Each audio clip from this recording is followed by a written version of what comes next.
Assalamualaikum warahmatullahi wabarakatuh. Selamat pagi teman-teman semua. Selamat pagi di hari Jumat ini. Kita tahu bahwa di hari Jumat disunahkan untuk membaca surah Al-Kahfi.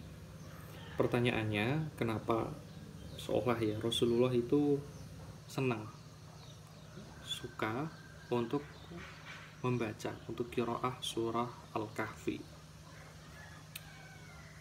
Ada beberapa alasan. Yang pertama adalah karena di surah Al-Kahfi itu di dalamnya menghimpun 4 tokoh ya.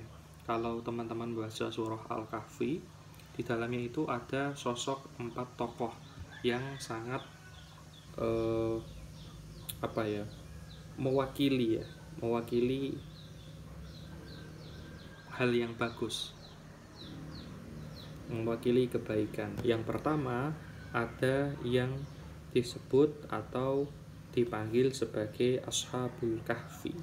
Nah, Ashabul Kahfi ini adalah cerminan dari pemuda yang aktif, pemuda yang aktif dalam beribadah, pemuda yang aktif dalam bersosial, pemuda yang berjalan melakukan hal positif. Nah, ini disukai Rasulullah. Yang kedua ada cerita Nabi Musa di dalam surah Al-Kahfi. Nabi Musa di sini adalah bentuk dari seorang yang kaya atau konglomerat dari seorang yang kuat. Nah, Nabi Musa terkenal dengan kekuatannya ya. Beliau ini memiliki kekuatan yang super ya, saya bilang. Selain itu, beliau juga dikenal sebagai seorang konglomerat, sebagai orang yang kaya. Yang ketiga ada cerita tentang Nabi Khidir. Nah, Nabi Khidir ini sebuah gambaran dari seorang pendidik. Nabi Khidir, kalau teman-teman baca di dalamnya, Nabi Khidir membimbing ya, mengajari Nabi Musa bahkan sesuatu yang secara dohir Nabi Musa itu tidak melihatnya.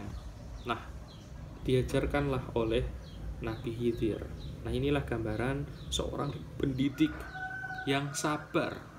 Nabi Khidir itu adalah seorang pendidik yang sabar, walaupun muridnya protes, berkomentar. Kalau teman-teman baca cerita Nabi Musa dan Nabi Khidir ya, tetapi guru, maksudnya Nabi Khidir ini selalu sabar membimbing muridnya. Yang keempat ada cerita tentang Dzulqarnain.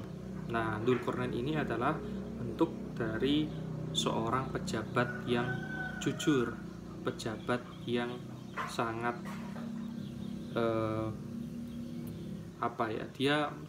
beliau ini menjalankan tugasnya dengan baik.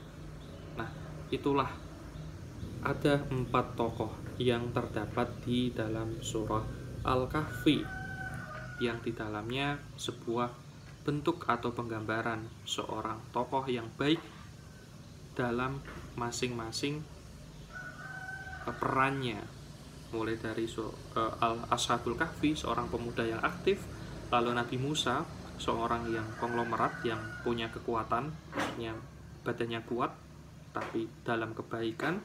Yang ketiga adalah Nabi Khidir, seorang pendidik yang sabar, yang mau membimbing muridnya tanpa pamrih ya, tanpa mengharap imbalan sedikit pun. Yang keempat ada Dzulqarnain, gambaran seorang pejabat atau pemimpin yang baik.